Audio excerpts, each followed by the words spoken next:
Lo que está pasando na RNO, que está um departamento de governo, está com nando incano hopi personal novo de serviço, de qual é todo influenciar door die bendita ovo, que nanda drenta den leidinggevende en de personal mes, que te trana het departamento, te worden hala bana, que te vira situação hobby frustrante petrado.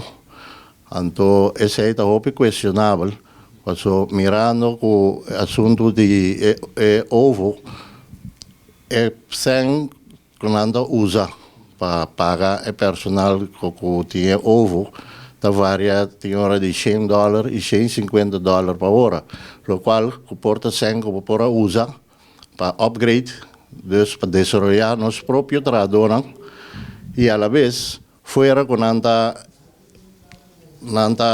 visa nanta laga e personal novo de ovo de renta na nota laga e personal que já está em serviço cada do cune para depois par de tempo e também porta bom preparar para conseguir funcionar na sua boca de trabalho. Que coisa é ovo eigenlijk? Explica-nos pouco de ovo aqui. Ovo está nada mais e nada menos que maneira tour conhecido em passado, consultant, que nunca não ha dado resultado.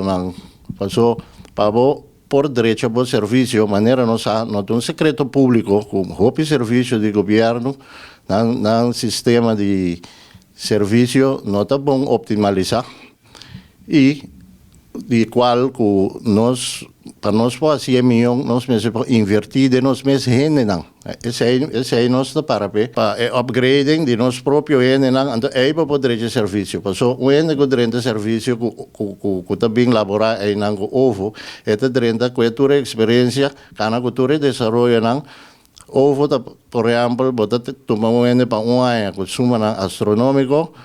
E depois, ele também cultura conhecimento, depois de ano, método no ano, depois de ano, botar em água com esse serviço, também são coisas of piona esse serviço. Então, é nota uma solução para mais tempo, é uma solução temporal, quizás. Pero o governo não chega a firma acordo com a Holanda, que não toma mais gente via de processo de ovo aqui? Correcto, pero ora que você pergunta no governo, não deve ser que a Holanda pode ser disponível. Pero se aí me quer justificar, me quer ora que vão em fundo, como se pode usar mais milhão possível para direita e serviço para um sistema estrutural.